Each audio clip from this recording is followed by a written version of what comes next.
All right, the world of FPV is changing.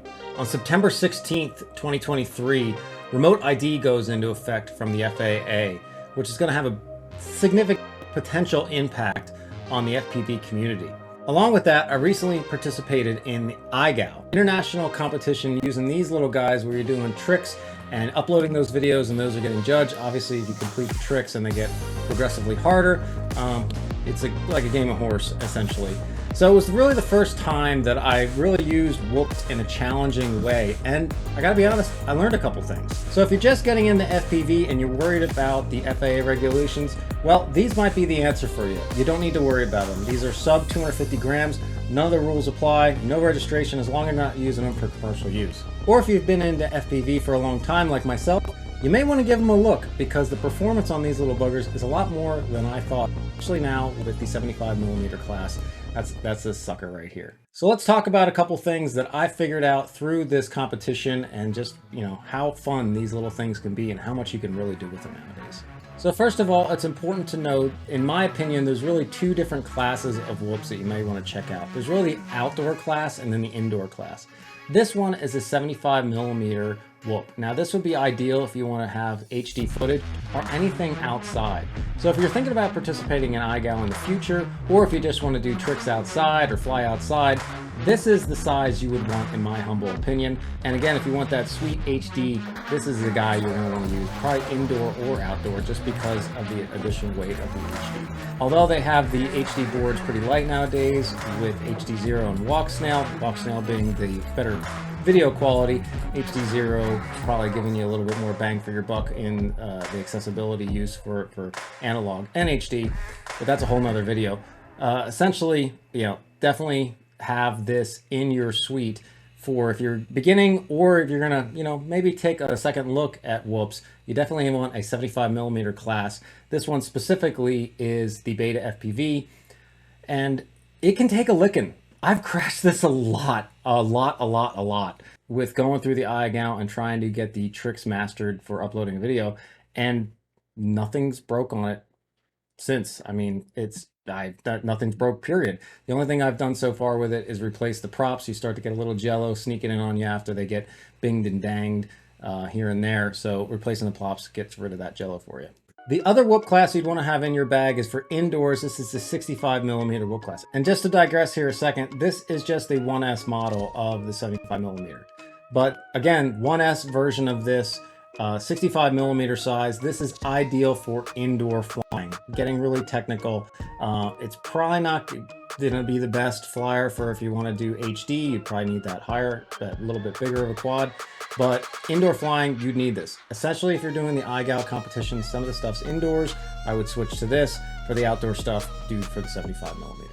So again, whether you're new to FPV or new to just checking out Whoops or giving them a second look, one of the key things I think is make sure you have the proper settings in Betaflight. Regardless of what the manufacturer says, in my humble opinion, the tunes that come on those are okay if they're custom tuned. You got to understand they're selling them, worldwide, so they have to be a little conservative. And I think you can get a little bit better with some of the Betaflight presets. What you're going to want to do here is you just go into the Betaflight configurator, get your Whoop all hooked up, plug it in, and just, I'm assuming you're going to have Betaflight 4.4 or 4.5 even on it. You can select the firmware up here. It should auto have the latest firmware on this up here, but whatever firmware you're on, make sure to select this up here in this selection box up here. The next thing you can do is just go into the search here and type in Whoop. And you can see there's a number of presets you can apply here for Whoops. And you can see I have one here as well. I, of course, like mine because if I wanted it different, I would change it. But there is other Whoop presets you can try here. There's one from Justice, myself, there's Karate. There's another one over here. There's probably like 4 or maybe 5 at the most for different Whoop applications, but that's enough. Just mine alone, I know a ton of people use it. I've not gotten any really negative feedback, so give this one a shot, or choose some of the others. I don't care, but the big point is try some of these presets to get your best flying experience. I do have a number of options in here for different filter setups. If you don't know anything about any of the little doodad knicky-knacks on this thing, don't worry about it. Just bring it up and apply the preset altogether. You don't have to change all these little things. If you did want to get into like, what are these things? You don't even know what they mean. I do have an overview video here you can select, or you can code down into here and then check out videos specifically on each one of those topics for some of the selection options there as well. Okay, so with those applied, you should have a great flying experience. It's not going to be exactly the same. I mean, you're going to get something like this on the 75 millimeter. It is going to fly. It's not going to be exactly like a 5-inch quad, but it flies pretty dang good, and it flies pretty close. The whoops have really come a long way. And what is so much better than these is they're quiet. You can fly them anywhere, fly them at the park. You can do building dives. There's no FAA regulations you have to deal with or worried about. There's no registration. There's just none of that to deal with. You're not bothering anybody. If anybody would be bothered, you bring this over, you show it to them, you run it into your own face, show them how safe it is. It's just so much more acceptable, I think. And they're not, these other 5-inch quads, back in the day, we flew these when I first got started because these didn't even exist. They had brushed motors, not brushless. There was no 75 millimeter class. These things flew like garbage back in the day with the brushed. So 5-inch was really kind of where it was at. But these are loud. And if they hit a car, they're going to damage it. They're going to dent it. Or if you hit somebody, my goodness, you'll hurt them. You have to register these. You have to have remote ID on these going forward to be within the law, of course. Things like that. These, you don't have to worry about any of that. So I really found it enjoyable, and I kind of, just kind of opened my eyes in trying to do this competition to just even flying around the neighborhood, and people walk by and say hi and, oh, what's that, and things like that. Parks, going to the park behind my house, spending a little bit more time there doing tricks with this, where I would never take my 5-inch there generally when people were around because it was so friggin' loud, and I just felt a little bit more intrusive, where here didn't really worry about it at all. The trees are around your neighborhood and your house, more accessible. So it just really opens the door to a lot more environments. You can do all the fancy tricks that you can do with a 5-inch. You can do with this. So yeah, all around, I think it's just something to, again, if you're new to FPV, this is very accessible.